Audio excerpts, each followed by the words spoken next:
불 대통령도 나선 학폭 근절. 가해자 최대 징역 10년형. 아이들이 학교폭력으로 목숨을 잃는 사건이 잇따라 발생하면서 프랑스 사회가 들끓고 있다. 대통령과 영부인까지 나서 학교폭력 근절에 대한 의지를 표명한 가운데 의회는 학교 내 괴롭힘 가해자에게 최고 징역 10년형을 선고할 수 있게 하는 법안 초안 검토에 들어갔다.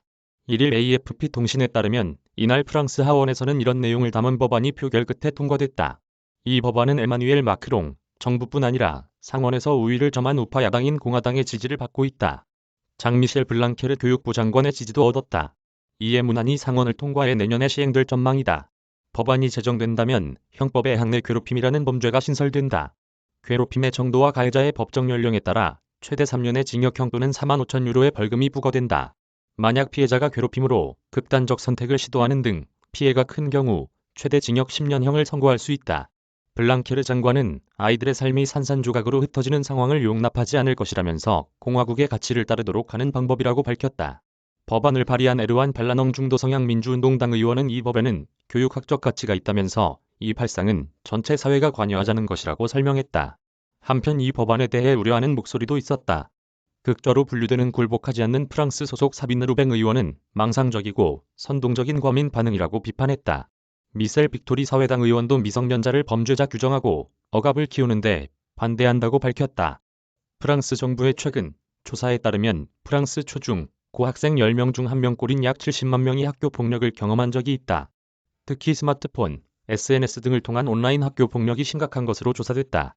지난 10월에는 14세 소녀 디나가 학교 폭력에 시달리다 극단적 선택을 한 사실이 알려져 사회를 충격에 빠뜨렸다. 프랑스 일간지 르몽드에 따르면 디나가 동성애자라는 사실을 알게 된 친구들이 그를 괴롭혔고 결국 디나는 자택에서 스스로 목숨을 끊었다. 3월에는 또 다른 14세 소녀 알리샤가 동급생 커플에게 살해당하는 사건이 발생했다. 그의 시신은 파리 센강에서 발견됐다. 가해자들은 알리샤의 SNS 계정을 해킹해 알리샤가 속옷만 입고 있는 사진을 빼돌렸고 이 사진을 다른 학생들에게 유포했다.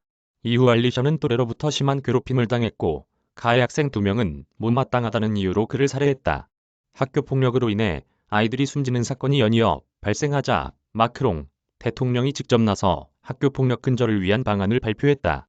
마크롱 대통령은 18일 학교 폭력 근절의 날을 맞이해 발표한 영상 메시지를 통해 사회관계망 서비스와 학교에서 피해자를 가만히 두지 않는 폭력이 끊이지 않고 있다면서 특히 피해를 받는 학생들이 고립돼 있고 공포에 떨고 있기 때문에 우리가 계속해서 이에 대처해야 한다라고 밝혔다.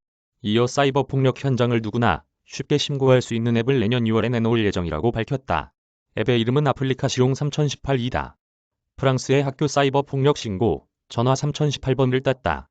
그는 우리가 항상 학교 폭력에 대해 이야기한다면 가능하다라며 우리는 어떤 것도 내버려 두지 않을 것이라고 강조했다. 또한 마크롱 대통령과 브리지트 마크롱 영부인은 11월 4일 엘리제궁에서 학교 폭력 피해자들을 초대해 그들의 고통을 귀담아 들었다. 최민우 기자 이메일 주소 굿뉴스페이퍼 무단전제 및 수집, 재배포 금지